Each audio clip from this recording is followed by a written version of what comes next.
今天我们来聊聊癌症的谜团。许多人闻癌色变，觉得癌症是现代文明带来的产物，但其实早在恐龙时代，癌症就已经存在。科学家在一块约2亿4千万年前的龟化石腿骨上发现了恶性肿瘤的痕迹，证明三叠纪的动物也会患癌。另一项研究指出，一只距今7600万年前的恐龙腿骨畸形处其实是一种骨肉瘤，是已知最古老的恐龙癌症病例。甚至在人类祖先的化石中也发现过癌症。在南非一具170万年前的古人类足骨上，科学家检出骨肿瘤病变，可见癌症并非现代才有的怪物，而是与复杂生命同样古老的阴影。从远古乌龟、恐龙到史前人类，我们的生命演化史中一路都有癌症相伴。既然癌症如此致命，演化为什么没有将它淘汰？原因在于，癌症其实是多细胞生命无可避免的副产品。我们的身体由大约30兆个细胞组成，正常情况下各个细胞分工合作，维持身体机能。然而每个细胞都握有分裂增殖的权利，如果其中某个细胞累积了一系列突变，失去了对增殖的控制，它可能开始不受节制的繁殖，攫取养分，无视周围组织的需求，这就是癌细胞诞生的开始。对于这个细胞本身而言，叛变带来了短期演化优势，它复制的比邻居更快，子孙占领的资源越来越多。但从整体看，癌细胞破坏了细胞社群的和谐，相当于一个团队里出了内鬼，最终可能拖垮整个多细胞生命体。需要强调的是，细胞并没有意识的作恶，癌细胞的作弊其实只是体内小环境中自然选择的结果。在身体这个生态系统内，增殖更快，不守规矩的细胞往往更有生存优势，因而会被体内演化所偏袒。哪怕长远看癌细胞的肆虐会导致宿主死亡，但细胞不会预见未来，只会顺着有利于自身增殖的方向演化。正因如此，癌症成了多细胞生命难以彻底根除的一种内在风险。可以说，从我们的祖先第一次进化出多个细胞构成身体起，就不可避免地埋下了细胞会不会造反的隐患。几乎每一种多细胞动物理论上都有患癌的可能，只不过很多生物往往还没来得及等到细胞癌变，就已经死于其他原因，例如被捕食或寿命将至。所以在自然界中，我们不常看到野生动物因癌症病死。然而对于像人类这样长寿的物种，癌症就成了不得不正视的威胁。那么有没有演化得几乎不会得癌的生物？很多人大概听说过大象、鲸鱼这样的庞然大物罕见癌症案例，毕竟它们体型巨大，细胞数量是人类的数百乃至上千倍。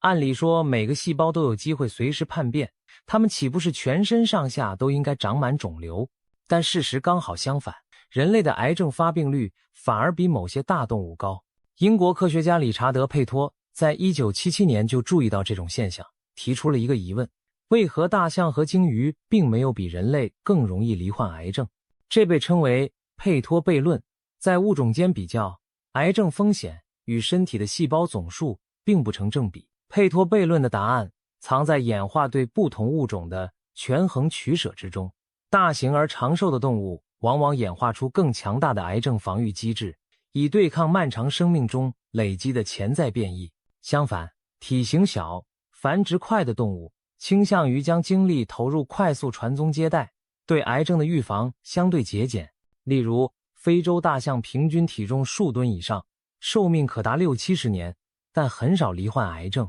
科学家在2015年发现，象的基因组中存在20个名为 TP53 的肿瘤抑制基因拷贝，而人类和大多数哺乳动物只有一个。TP53 基因负责制造的 P53 蛋白是细胞内监察 DNA 损伤的守门员。当基因受损或细胞压力过大时， P53 会暂停该细胞分裂以修复损伤，或者干脆启动细胞凋亡，让细胞自我毁灭。人类只有一对 TP53 等位基因，各来自父母一份，而大象有20多份等效的拷贝，等于派驻了20倍数量的基因警察在细胞中巡逻。一旦某个细胞出现可疑变化，这些警察要么勒令其停下分裂并修好 DNA， 要么直接把它处决。在如此严厉的监控下，想变成癌细胞可不是那么容易的事。难怪大象很少犯癌，演化已经提前帮它们买好了保险。再来看看鲸鱼，以体型最大的蓝鲸或长寿冠军公头鲸为例，它们体内细胞之多难以计数，寿命长达100年以上。但科学家发现，它们体内也隐藏着一些特别的抗癌基因。公头鲸的全基因组分析显示出几处独特的突变，涉及 DNA 修复、细胞生长等路径，可能有助于预防癌变。总之，大型动物在演化中多多少少都增加了癌症防御的筹码。除了基因上的差异，大动物的细胞生理特点也降低了癌症风险。它们的细胞普遍体积更大，分裂周期更长，整个寿命中细胞分裂的总次数并没有比小型动物多很多。分裂次数越少，发生癌变的几率自然越低。同时，大动物的基础代谢率通常更低，每单位体重产生的氧化压力也较小。简而言之，大块头往往有慢悠悠的大细胞和慢吞吞的新陈代谢，细胞累积损伤的速度变慢，癌症就不容易找上门来。与之相对，小型动物在抗癌上就没那么奢侈了。老鼠、小型犬这样的物种，演化的重点在于迅速成长、早生快育，把基因传递下去即可。它们往往寿命短，在野外很少活到因癌症而死。老鼠通常几年内就被天敌吃掉或其他原因死亡。对它们而言，演化不需要配备昂贵的长期防癌机制，因为撑不到得癌就已经死了。甚至有观察发现，体型较小的物种往往繁殖力更强，能够靠大量后代来延续种族，即使个体稍晚些得癌，也无碍大局。这或许解释了为什么演化没有赋予中小型生物太多抗癌基因。对于短命高繁殖率的策略来说，投入过多资源防癌反而得不偿失。当然，生命演化出很多路径，一些奇特的物种既小又长寿，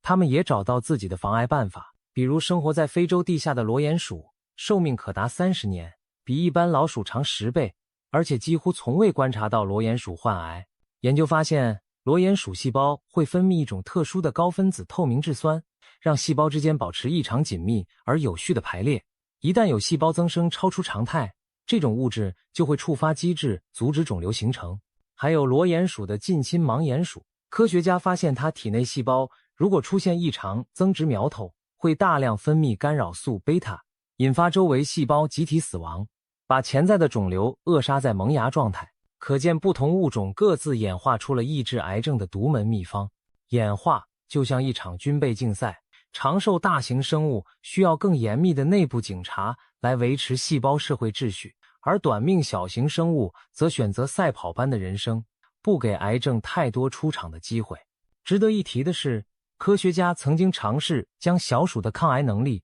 拉高到大象级别，看看会发生什么。研究人员通过基因工程使老鼠体内的 P53 通路持续处于高度活跃状态，相当于在小鼠体内安装了一套过度积极的肿瘤监控网络。结果发现，这些转基因小鼠确实很少长肿瘤，但代价是过早出现衰老征象，它们毛发稀疏，骨质疏松，寿命反而缩短。过强的抑癌反应可能干扰了正常组织的更新，让身体过早走向老化。这印证了演化上的一个权衡，极致的抗癌能力往往伴随其他方面的损失，比如生长和生育能力下降。因此人类并没有像大象那样演化出20几个 TP53 基因。对我们祖先来说，适度的抗癌机制已经足够让人类活到繁殖并养育后代，过度投入反而可能削弱其他竞争力。所幸的是，科学家也在寻找折中之道。例如另一项研究改用正常调控的方式增加小鼠体内的 P53，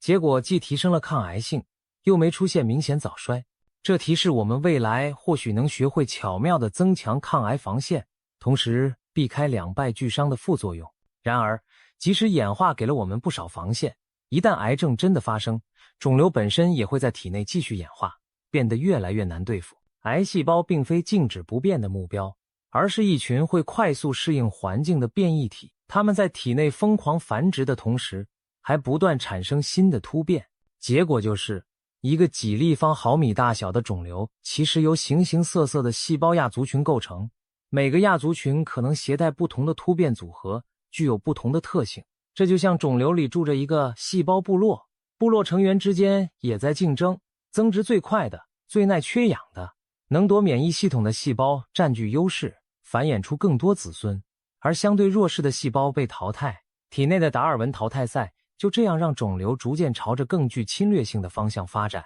当我们对肿瘤施加压力时，往往也无意中充当了人工选拔的角色。比如使用化疗药物或靶向药物时，初期也许能杀死绝大部分癌细胞，但只要有那么1/1000的细胞因某些突变对药物不敏感，它们就能幸存下来。疗程结束后，幸存的抗药细胞失去了竞争对手，开始卷土重来，增殖出一支打不死的抗药癌细胞队伍。这就是为什么癌症容易复发。每一次治疗过后留下来的细胞，都是对之前手段最有抵抗力的少数。它们重新长大的肿瘤，往往对原本的药物毫无反应。如此反复下去，医生的药箱里武器用尽，而肿瘤却越来越难对付。更棘手的是，癌细胞还会学会转移。当原发肿瘤演化到一定阶段，某些细胞获得了迁移能力，能突破组织边界，进入血液或淋巴系统，在身体其他部位安营扎寨。这就是癌转移。转移过程实际上又是一轮严酷筛选，只有极少数具备特殊本领的癌细胞才能在陌生器官中存活下来。但一旦成功，肿瘤就从一个战场扩散为多线作战。有时不同转移灶的癌细胞还会各自演化出不同特点，有的擅长侵入血管，有的能躲免疫监视，有的生长速度惊人。它们共同组成了一个高度复杂的敌人，使治疗更加雪上加霜。当癌症发展到晚期，我们面对的已经不是一种细胞，而是一个变异多端、渗透各处的细胞丛林。一位进化生物学家甚至把肿瘤比喻为体内的新物种，一个以人体为生存环境而进化出的寄生族群。面对这样狡猾的对手，人类当然不会坐以待毙。医学的发展史就是与癌症进化赛跑的历史。一方面，我们不断研发新的疗法来消灭癌细胞，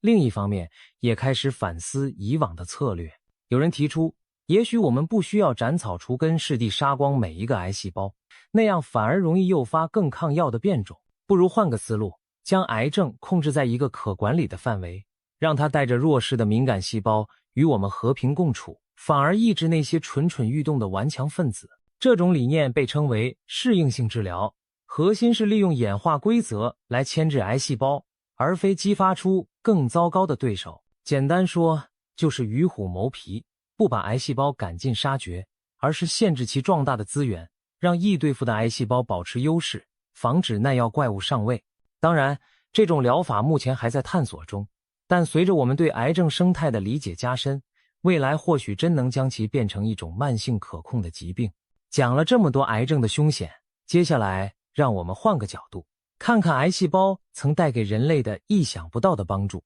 没错，癌症不仅是我们的敌人，有时也能成为盟友。历史上有一位癌症患者，他的癌细胞在他离世后仍然存活，并为医学研究做出了不可思议的贡献，拯救了数以亿计的生命。这就是著名的海拉细胞的故事。故事的主人公名叫海莉耶塔·拉克斯，是一位美国黑人女性。1951年初，29岁的海拉在子宫颈上发现一个硬块，随后被诊断为子宫颈癌。她在马里兰州巴尔的摩的约翰霍普金斯医院接受治疗时，医生在未经充分同意的情况下取走了她肿瘤的一小部分组织，交给了细胞学家乔治·盖伊博士的实验室。盖伊博士当时正苦于找不到理想的人体细胞模型来研究癌症，他希望能培养出永生不死的细胞在体外繁殖，用于实验。然而此前无论是从肿瘤还是正常组织取的细胞，离开人体后都活不久，不是很快死去，就是勉强分裂几代便停止生长。海拉的细胞会不会重蹈覆辙呢？出人意料的是，海拉的肿瘤细胞在培养皿中表现出了前所未见的活力。起初，实验室的技术员并没有抱太大希望，只是照例观察。没想到培养的第二天，他就在显微镜下看到试管底部铺满了一层小细胞。原来海拉的癌细胞不仅存活下来，还以惊人的速度繁殖，大约24小时数量就翻一番。只要给予足够的营养和空间，它们似乎可以无限制地生长下去，很快便累积到数百万个。这株细胞打破了人类培养细胞的记录。盖伊博士兴奋地以病人名字的开头两音为其命名为 HeLa， 中文称海拉细胞。海拉细胞成为史上第一个有人类永久细胞株。然而就在同一时间，海拉本人的病情却江河日下，癌细胞在他体内扩散，让他疼痛难忍。1951年10月，年仅31岁的海拉离开了人世。临终前，盖伊博士曾来病房告诉他，他的细胞正在实验室里源源不断地生长，未来将用来挽救许多人的生命。海拉虚弱地露出欣慰的笑容，他或许没有想到，自己的名字将通过这些细胞永远地留在人类医学史上。海拉去世后，他体内诞生的这株不死细胞开始了传奇旅程。盖伊博士无偿地把海拉细胞分发给全国乃至全世界的研究机构使用。消息不胫而走，许多实验室纷纷索取这种可以不停增殖的人类细胞。很快的，生物医学领域掀起了一股海拉细胞热。当时正值小儿麻痹症，又称脊髓灰质炎，在全球肆虐，许多儿童瘫痪甚至死亡。1952年，科学家虽然研制出了小儿麻痹症疫苗，但需要大量活的人类细胞来培养病毒，测试疫苗效果，而传统培养细胞供应远远不够。海拉细胞的问世正好解决了这个燃眉之急。研究人员利用海拉细胞大批量培养脊灰病毒，成功进行了疫苗的大规模实验，并迅速推广接种。这场可怕的流行病终于被控制。可以说，海拉细胞直接或间接地挽救了数百万儿童的生命。海拉细胞对医学的助力才刚刚开始。上世纪50年代，病毒学研究方兴未艾，科学家把海拉细胞暴露于各种病毒，观察病毒如何感染人类细胞，从而弄清病毒的传播路径。海拉细胞大大推进了现代病毒学的发展。通过给海拉细胞染色并在显微镜下计数，研究人员还第一次准确地确认了人类细胞有46条染色体，而非此前以为的48条。1954年，科学家用海拉细胞成功实现了世界上首次克隆人类细胞。这一突破为后来动物克隆、试管婴儿、基因疗法、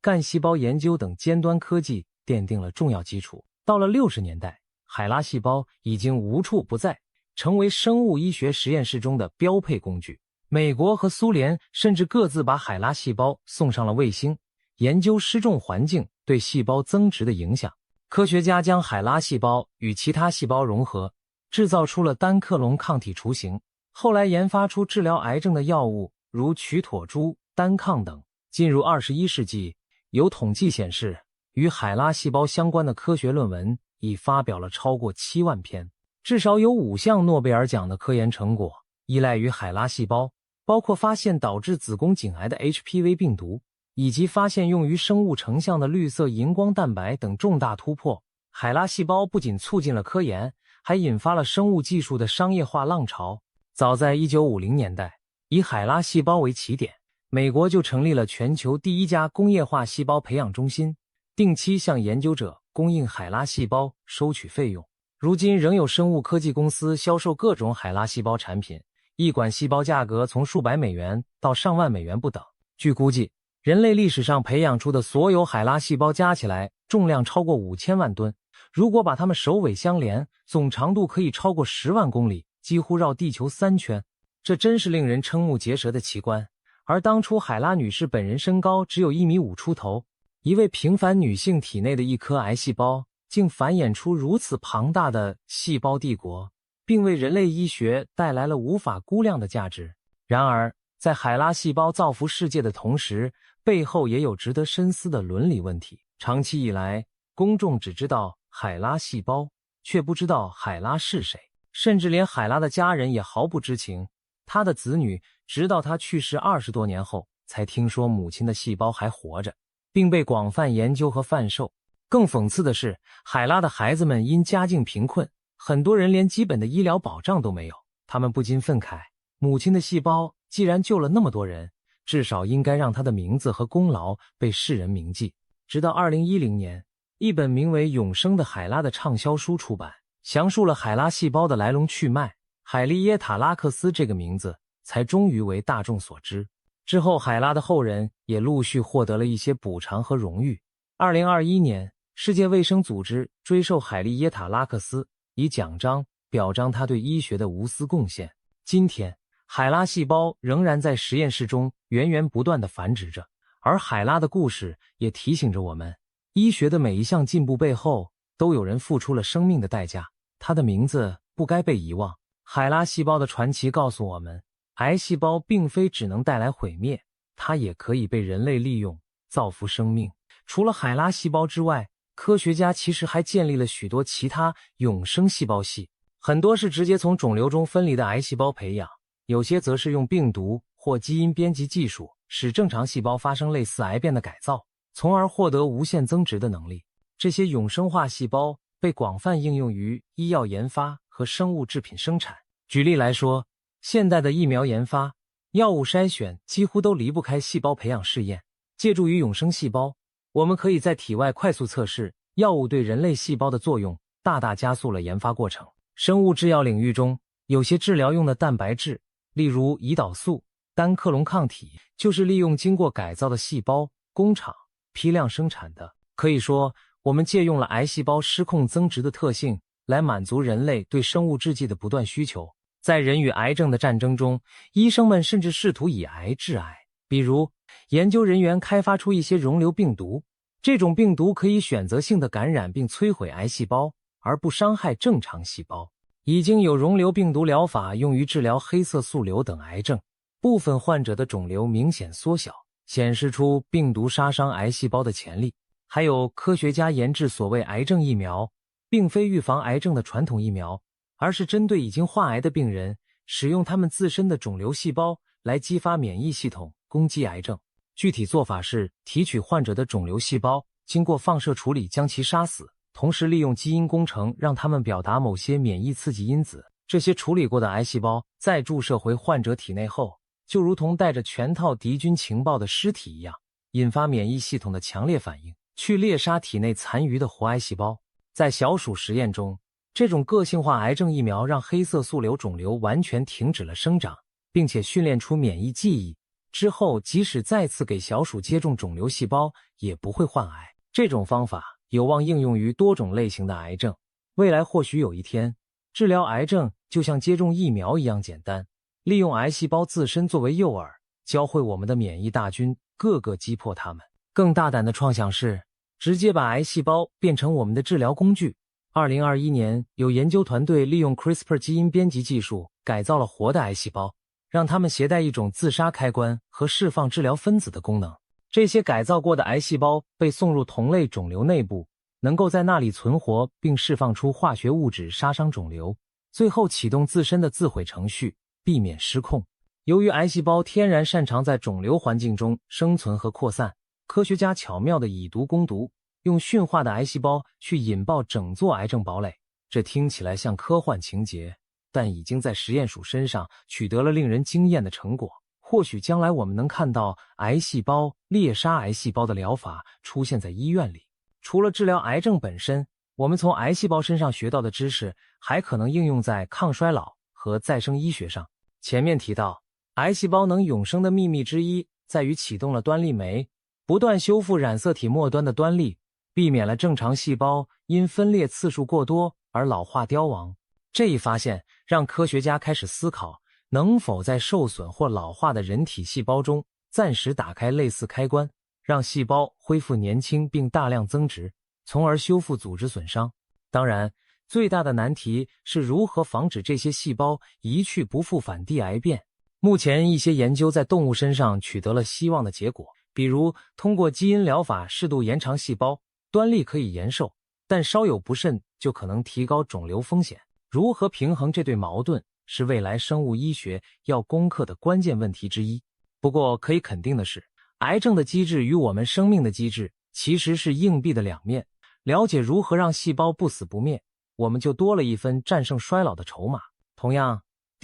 理解了细胞增殖失控的径路，我们或能设计出全新的干预手段，把细胞增殖用在我们希望的地方。总而言之，人类与癌症之间的关系远比我们过去想象的要复杂。它既是致命的敌人，也是迫使我们不断进步的对手，甚至在某些时候成为了我们的朋友。从演化角度看，为什么会有癌症？因为多细胞生命在获得复杂与长寿的同时，不可避免地诞生了细胞作弊的可能。癌症是我们进化道路上绕不开的阴影，但我们也看到，自然早已为此进行了调节。为什么有些大型动物不会患癌？因为它们在漫长的岁月中进化出了卓越的防癌机制，用基因武装和细胞规则来对抗这一隐患。那么，什么是癌症演化？一方面是指在物种演化中，生命体为压制癌症所做的种种努力；另一方面也指癌细胞在一个生物体内不断变异、适应、壮大的过程。这两种演化交织在一起，上演了生与死的拔河。值得庆幸的是，人类在这场拔河中并非束手无策。我们从癌症身上汲取灵感，反过来利用了癌细胞的不死特性，创造出永生细胞系，发明了疫苗和药物。癌细胞曾经救治了几亿生命，这绝非夸张的说法。而如何利用癌变的课题，正是未来医学最引人入胜的方向之一。我们将继续研究如何安全地诱导、控制细胞的增殖与凋亡，把癌症从不治之症变成受控工具。展望将来，也许有一天，人类真正破解了癌症演化的秘密，能够彻底终结癌症的威胁，甚至将癌症转化为帮助我们延续生命的力量。曾经让无数生物闻风丧胆的癌症，可能最终会被我们驯服，成为理解生命与创造生命奇迹的一把钥匙。当那一天到来，我们回首再看，或许会恍然大悟，原来癌症一直在以另一种方式塑造并拯救着生命。结局也许是没有被消灭的癌症，反而成就了我们对生命更深邃的洞察和更强大的掌控。